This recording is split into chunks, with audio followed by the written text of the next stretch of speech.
各位有缘的朋友们，大家好，我是看老师。今天我们坐下来，好好聊一聊这个时代，聊一聊我们每一个人的内心，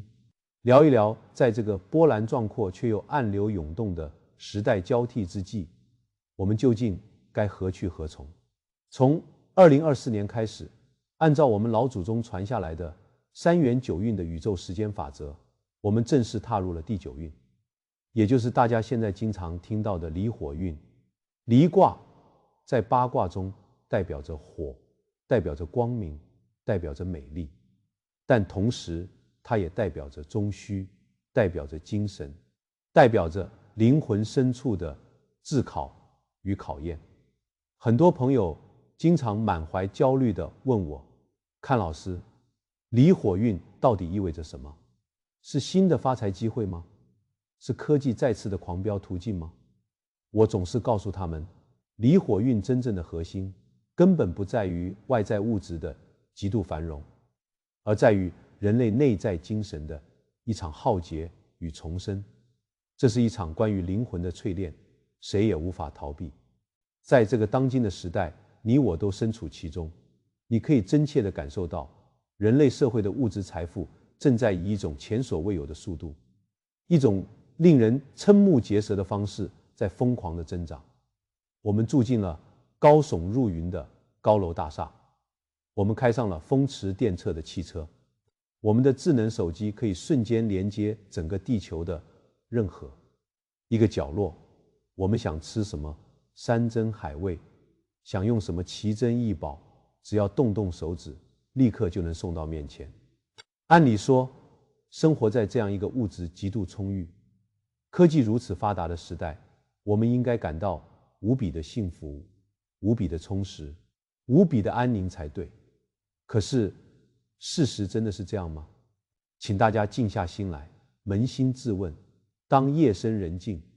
你一个人躺在床上，褪去白天所有的伪装和忙碌时，你在深夜里辗转反侧的时候，你的内心真的感到安宁吗？为什么随着物质的极大丰富，我们却越来越发现自己深深地陷入了焦虑、紧张、抑郁、恐慌，甚至是无尽的迷茫这些负面能量的泥沼之中无法自拔？不知道从什么时候开始，这些负面情绪已经成为了许多人内心的常态，成为了挥之不去、如影随形的阴影。我们的物质世界像天堂一样丰满，而我们的精神世界却像地狱一样干瘪。新闻报道中曾经提到一组让人触目惊心的数据，精神抑郁症正在成为继癌症之后威胁人类健康的第2大杀手。在全球范围内，预计有高达3.5亿人正在遭受这种疾病的无情折磨。3.5亿啊，朋友们，这是一个多么庞大的数字！这背后是多少个家庭的破碎，是多少个灵魂在黑夜里的苦苦哀。更可怕的是，这种所谓的精神疾病是现代西方医学的那些抗抑郁药物难以真正从根本上治愈的。它就像是一个无形的幽灵，潜伏在现代人的心智之中，并且具有极高的致死率。在欧洲，因为抑郁症而自杀的人数甚至已经远远超过了因为车祸意外死亡的人数。每年大约有5.8万个鲜活的生命因为无法承受精神的重压而选择亲手结束自己的生命，走向了无尽的黑暗。世界卫生组织也早就发出过严厉的警告，指出精神疾病已经成为21世纪人类面临的主要疾病之一，其中抑郁症更是导致人类活动能力丧失的第5大原因。面对这些冰冷而残酷的现实，我们每一个活着的人都不禁要停下匆匆的脚步，深深的反思。人类未来面临的最大的挑战，或许根本就不是什么高科技、人工智能的飞速发展，不是什么星辰大海的探索，而是我们究竟该如何拯救我们自己，如何让人的精神能量在这个喧嚣纷扰的城市中得到真正的回归和修复。早在几十年前，一代国学大师南怀瑾老先生就已经用他那穿透时空的智慧眼光，做出了一个令人震惊的预言。老人家早就说过，21世纪将是一个精神病盛行的时代，物质文明带来的心灵疾病会变得越来越多，越来越难以医治。为什么大师会看得如此通透？因为在人类文明狂飙途径的发展历程中，我们似乎在某种程度上已经完全丧失了生命的本真意义。我们现在完全处于一个心被物转的可悲时代。什么是心被物转？就是你的心，你的灵魂不再是你自己的主人了，它被外在的物质、金钱、名利、欲望，甚至是一个名牌包包、一辆豪车牵着鼻子走。工业、商业和科技文明的高速繁荣，伴随而来的却是人类精神文明的严重堕落与枯萎。我们就像是被抛弃在物质沙漠中的孤儿，疯狂地寻找着哪怕一滴精神的甘霖，却总是饮鸩止渴，越喝越渴。我们现在正面临着一个前所未有的巨大危机，那就是人类对所谓的科学和理性产生了盲目的崇拜。很多人狂妄地误以为依靠现代科技就可以超越古人几千年的文化积淀，就可以轻易地推翻老祖宗留下来的传统。这种无知和狂妄硬生生地封闭了数千年来无数圣贤先哲用生命和心血为我们开辟的智慧源泉。朋友们，树高千尺，其根必深。如果我们自己亲手斩断了自己的文化根脉，抛弃了老祖宗留给我们的安身立命之本，我们的精神大树怎么可能不枯萎，怎么可能不生病？而现在乘着离火运的巨大能量，天道循环的浪潮已经把我们推到了一个决定命运的十字路口。是时候了，到了该醒悟的时候了。这个世界必须重新回头，去融合东方文化中那深邃无比的智慧。唯有如此，才能真正应对这场迫在眉睫的关乎人类文明存亡的大劫难。说到精神疾病的根源，在我们传统的国学智慧看来，主要就是缺失了4个方面的教育：家庭教育、学校教育、社会教育，以及最核心的圣贤教育。而在这其中，现代家庭教育的缺失尤为让人痛心疾首。你们要知道，在一个人一生的所有教育中，家庭教育的比重绝对占据了70%以上，而学校和社会教育加起来也不过只占那微不足道的30%。家是塑造一个灵魂的第一道熔炉。可是看看我们现在的家庭吧，根据民政部的真实数据显示，这几年我们国家的离婚率在急剧上升，尤其是90后的年轻人，竟然成为了离婚的主力军。仅在某半年的统计中，全国的结婚登记人数为500多万对，而离婚登记人数竟然高达200多万对。这是多么可怕的比例！婚姻不再是结两性之好，不再是同舟共济、白头偕老，反而成了儿戏，成了说散就散的快餐，成了一言不合就分道扬镳的交易。很多人觉得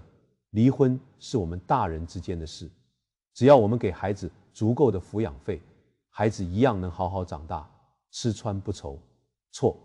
大错特错。离婚给孩子带来的精神冲击是极其巨大且不可逆的。这种原生家庭的破裂，这种父母能量场的撕裂，往往会导致孩子在性格上变得孤僻、内向、忧郁、脆弱、敏感、多疑。他们会在潜意识里对未来的婚姻产生深深的恐惧，这就像是在他们幼小的心灵里埋下了一颗精神疾病的定时炸弹。家庭教育在所有教育中是地基中的地基，一旦家庭这个根基动摇了、破碎了，那么所谓的学校教育和社会教育都将是建立在沙滩上的高楼，稍有风吹草动就会轰然倒塌，不过是昙花一现的虚影罢了。周易这部被誉为群经之首、大道之源的经典，其中的乾坤两卦早就把家庭的奥秘给我们揭示得清清楚楚。乾卦象征着天，代表着男人，代表着自强不息，代表着刚健中正，代表着家里的顶梁柱。坤卦象征着地，代表着女人，代表着厚德载物，代表着包容孕育，代表着家里的定海神针。老祖宗说天清地宁，只有当地也就是家庭安宁稳固了，天也就是社会和国家才会清朗太平。在一个家庭里，一个男人如果能够在外面打拼，经历了风霜雨雪之后，高高兴兴平平和和地回到家，不对着妻子儿女大呼小叫，不把外面的戾气带回家，表现出良好的涵养和宽广的胸襟，这就叫天清。一个女人在家里能够和和气气，不大喊大叫，不乱发脾气，不斤斤计较，能够包容家人的缺点，用柔情和温暖把家里打理得井井有条，这就叫地宁。当一个家庭能够做到天清地宁的时候，这个家里的风水就是最好的，能量场就是最纯正、最滋养人的。在这样的家庭里，自然就能养育出聪明、健康、心理阳光的孩子，甚至能出神童，能出圣贤，因为他们从小呼吸的就是祥和之气。但是我们看看现在相反的情况，如果一个男人在家里脾气暴躁，随意发火，动不动就摔东西骂人，让整个家乌烟瘴气，这就是天不清，天要塌了。如果一个女人经常生闷气，特别霸道强势，总是没完没了的抱怨和唠叨，不履行一个妻子和母亲柔顺包容的本质，这就是地不宁，地要陷了，这就叫天昏地暗，天翻地覆。你们静下心来想想，在一个天翻地覆、充满争吵和冷战的家庭环境里长大的孩子，他每天吸收的都是充满戾气和怨恨的负能量，他的灵魂一直在颤抖，他的精神怎么可能不出问题？怎么可能不抑郁？所以，朋友们，为了拯救我们人类摇摇欲坠的精神世界，为了我们的子孙后代不再饱受精神疾病的折磨，我们必须也只能去重视并恢复华夏几千年传承下来的传统圣贤教育，去把那些被我们丢弃的规矩、道德、伦理重新捡回来。在未来，在离火运这漫长的20年里，甚至更远的未来，我们每个人面临的最核心、最紧迫的任务，不再是如何去赚更多的钱，如何去爬到更高的位置，而是4个字：修心养性。在这个物欲横流、光怪陆离的世界里，人性的迷失似乎已经到了一个极其危险的边缘，越陷越深，深不见底。人类的精神世界正在呼唤一场深刻的触及灵魂的自我救赎。如果不救赎自己，在这离火的炙烤下，必将化为灰烬。中国传统文化，儒家讲究修身、齐家、治国、平天下。大家注意，这4个层次的第一个，也是所有一切最基础的基石，就是修身。什么是修身？很多人以为修身就是去健身房练出一身肌肉，那是修行。修身的核心是悟道修德，是修理你那颗已经被世俗的贪嗔痴慢疑污染的面目全非的心。这是你齐家、治国、平天下，甚至是你能够在世间平安立足的所有基础。没有修身，一切都是无本之木。悟道修德落实在具体的方法上，看老师告诉你们，应当去修炼我们内在的七心，锤炼我们的七性。哪七心和七性呢？大家一定要用心去听，用心去记，这是救命的良方。第一，我们要练柔性。老子在《道德经》里讲，上善若水，水善利万物而不争，处众人之所恶，故几于道。水是世界上最柔弱的东西，但它却能利益天下万物，滋养万物，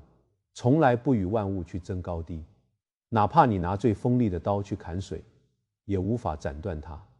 抽刀断水，水更流，万物都离不开水，也无法与水相争。我们做人处事，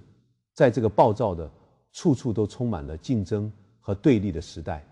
最缺的就是这种水的柔性。我们要学习水的性质，做到柔中有刚，刚柔相济。你在家里对伴侣柔一点，少一句责备；你在公司对同事柔一点，多一份理解；你对这个世界柔一点，你内心的戾气就会少一分，你的精神就会放松一分。柔绝对不是软弱可欺，而是一种极其强大的能够包容一切的生命韧性，是保全自己成就他人的大智慧。第二，我们要练智性。什么是智？智绝对不是小聪明，不是算计别人的那点花招，更不是精于世故的圆滑。智慧越圆满越完善，你的行为就会越得体，越符合天道规律。拥有真知灼见，你才能明辨是非，看透世间万物的表象，直击本质，有远大的志向。你才能在这繁杂的世间舒展你的才华，不被眼前的苟且所困。而这种大智慧从哪里来？它不是凭空掉下来的，它来源于广博的学识，来源于对圣贤经典的深入学习，来源于你在红尘俗世中一次又一次勤奋的实践和深刻的反思。在这个信息爆炸、碎片化知识泛滥、真假难辨的时代，我们必须要加强学习，不断提高自己辨别真伪的知识水平和洞察事物本质的能力，拨开迷雾看真相，这就叫开启智性。无智之人必将随波逐流，成为时代的炮灰。第三，我们要练善性。古人说，善恶之报如影随形。心怀慈善，对人为善，你所发出的这种纯正的高频的善的能量，最终必然会绕一个大圈，回到你自己身上，得到好的回报。这就是天道最底层的因果法则。宇宙就是一个巨大的回音壁，你给出什么，它就还给你什么。相反，如果你心里总是充满嫉妒、算计、怨恨，这种恶念首先就会败坏你自己的道德根基，燃烧你的内脏。你的恶行最终必然会让你收获苦涩的恶果。很多人之所以痛苦、抑郁、百病缠身，就是因为心里装了太多的恶念和不平，气血郁结。我们应该时刻怀有一颗善心，去谋求善举，去实践善事，去积累善德。当你把善当成一种习惯，你的内心就会充满阳光，任何阴郁的负能量都无法靠近你，你自然就是一个自带福报的能量场。第四，我们要练宽性。宽就是宽容，就是格局，就是海纳百川的有容乃大。我们要做到严以律己，宽以待人。要知道，金无足赤，人无完人。这个世界上根本没有十全十美的人，包括你自己。你对别人宽厚，别人才会对你宽厚。你在社会上为人处事，才更容易获得别人的助力，从而走向成功。你对子女在品德和规矩上要严格，这是帮助他们成才，是真爱。但在他们犯了小错的时候，也要有宽容的心量去引导，而不是一味的打骂。一个心胸狭隘、锱铢必较，凡事都要争个输赢的人，他的精神世界一定是极其紧绷的，就像一根绷紧的弦，迟早会断裂。我们必须要把自己的心量撑大，大到能够容下世间的不平，容下别人的过错，容下生活的不如意，这就叫宽性。心宽了，路就宽了。第五，我们要练性性。性在五行之中属土，土是承载万物、生养万物的。性就是言行一致，诚实守信。孔子说，人而无信，不知其可也。一个人如果没有了信用，在这个世界上就没有了立足的威信，他无法成就任何长远的事业，也根本无法提高自己内在的修养。因为不守信的人，他每天都要用无数个谎言去掩盖最初的那个谎言，他的内心一定是虚伪的、惶恐的、永无宁日的。在这个充满欺骗、套路和信任危机的现代社会，坚守信心就是守住了你灵魂的底线，就是守住了你生命中最宝贵的财富。人无信不立，业无信不兴。第六，我们要练静信。大学里讲，知止而后有定，定而后能静，静而后能安，安而后能虑，虑而后能得。静是一种极高的修行境界，不论你是做学问的研究，还是在商海中打拼事业，如果没有这种静态的涵养，没有这种泰山崩于前而色不变的静气，你都不可能取得真正的成功。即便取得了一时的成功，也守不住。现代人为什么抑郁？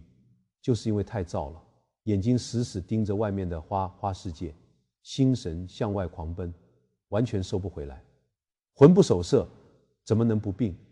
我们应该常常在夜深人静的时候，关掉手机，静下心来反省自己，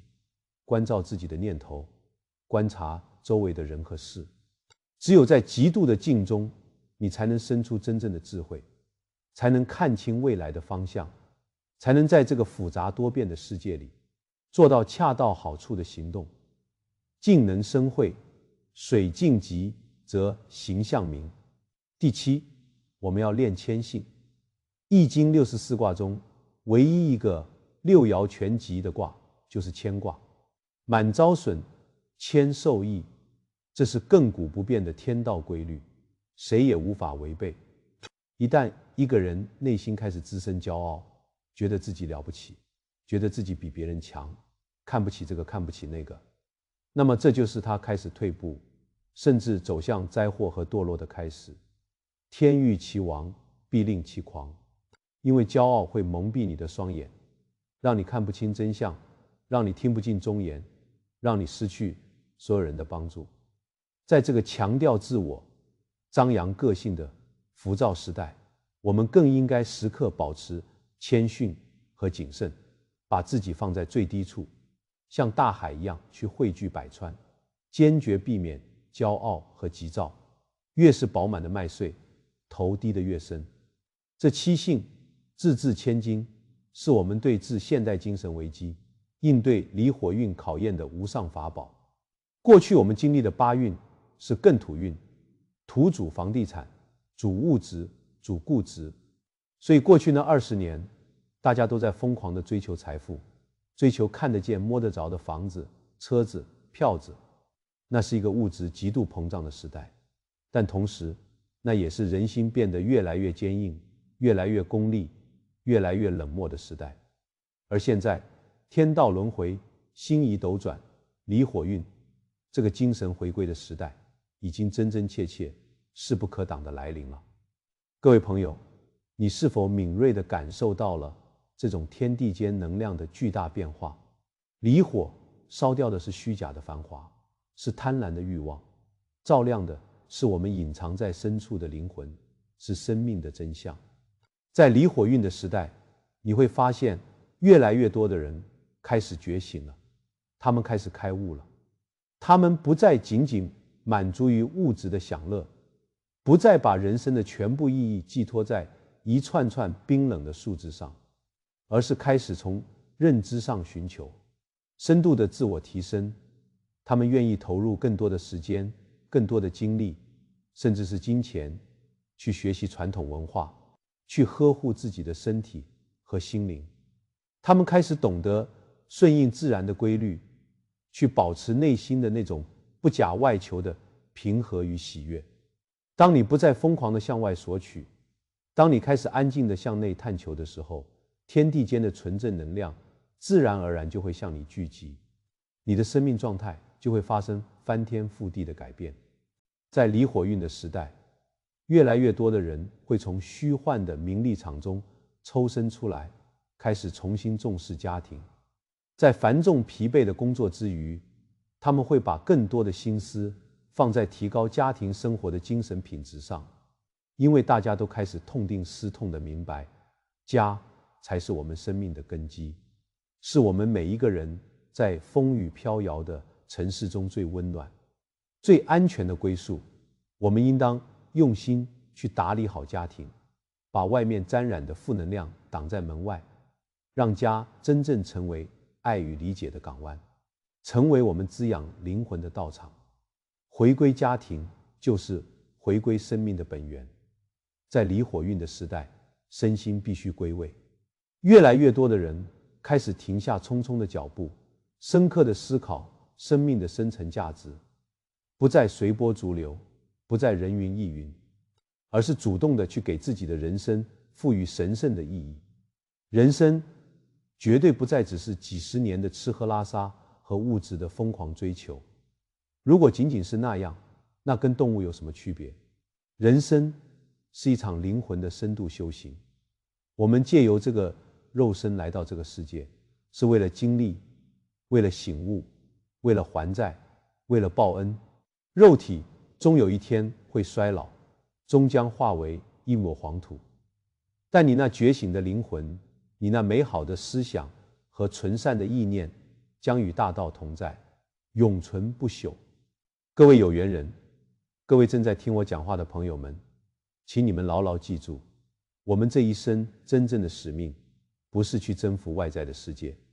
不是去赚取带不走的金钱，不是去争夺那虚无缥缈的名利，而是要努力的去跃升我们自己的灵魂，让我们在生命谢幕离开这个世界之际，